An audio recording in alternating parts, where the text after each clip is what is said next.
Assalamualaikum.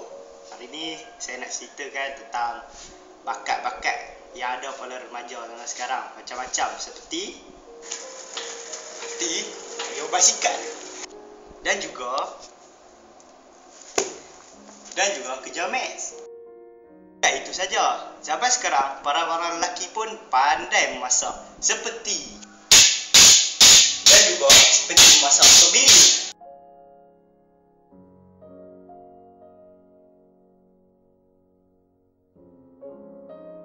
Tapi ada satu bakat lagi yang orang selalu tak nampak, seperti ayat api ni.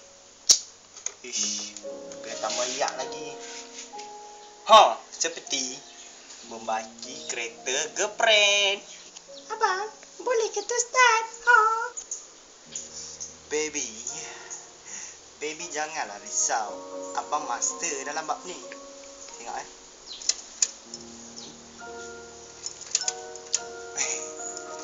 Dia beli ni. Lupa.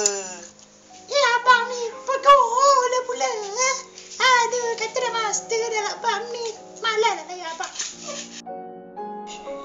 Kesian lah. Ni, setiap orang tu dia memang ada bakat masing-masing dan terpendam, tetapi kita tak boleh kutuk macam tadi. Dia nak cuba tetapi tak dapat. Jadi kita kenalah hargai sesuatu bidang watak dan sebagainya ya, daripada orang lain. Okey, sekian, terima kasih. Assalamualaikum.